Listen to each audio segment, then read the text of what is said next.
La de la mala suerte siempre soy yo, she thought. Of course, this would happen now. José Alfredo had invited her to the quinceañera of Dulce Ramirez. He was not given to socializing, and the girl was not a relation. As such, the invitation was a great concession. An overture, really. He had asked Pilar as a peace offering after months of her unspoken grievances. That suited her very well. Everyone in the Caimanes neighborhood would see that. Though Pilar was 8 months pregnant, with their second child, her husband yet treated her as a lover. Only, the quince was the third Saturday in August. Pilar woke the morning of the dance with feet gone puffy as fresh biscuits. Now she sat on the front steps of her comadre Romy Muñoz's house, pouring Epsom salt into the bucket, while her 5-year-old son Joselito zinged pecans into the street. Half the neighborhood was probably watching her, but what could she do? Romy was cooking beans for the evening festivities, so the house was like a sauna.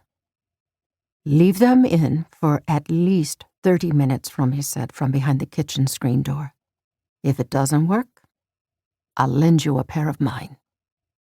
All right, Pilar agreed, a little queasy from the heavy pork fat scent of the simmering beans.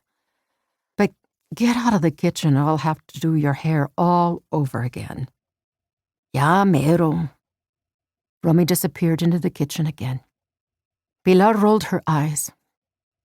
It wouldn't be a minute, she knew.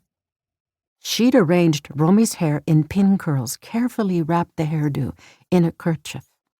But it would be flat by the time the party started. Romy, so clever at organizing and problem-solving, siempre era descuidada about her appearance. Romy simply didn't care about how she looked. True, she was 47, 2 decades older than Pilar. Maybe you stopped caring in middle age. Maybe it happened along with a thickening waist and canas. Still, Pilar couldn't imagine not caring about her looks at any age. Pilar flexed her toes in the water, willing them back to normal size.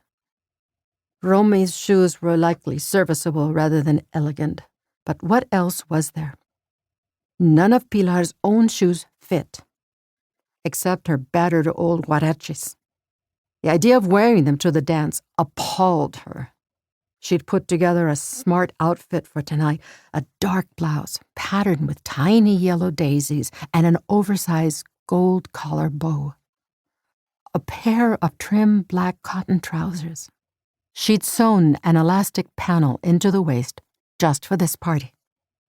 She'd wear her hair loose, parted in the middle, with rosette curls at each side of her forehead, just like Maria Felix. Joselito darted her way, plunging a handful of pecans between her puffy feet. Water splashed them both in the face. He chortled, hair plastered to his forehead, a damp stain across the front of his shirt like a bib. No, mijo, she scolded, but without conviction. Her head was tender in the oppressive heat, and her own voice sharpened the pain. Joselito grabbed a fold of her cotton dress and punched the water again. Joselito, she murmured, trying to pull his fingers loose. Be good for Mommy. She should stay home tonight. She was that tired already.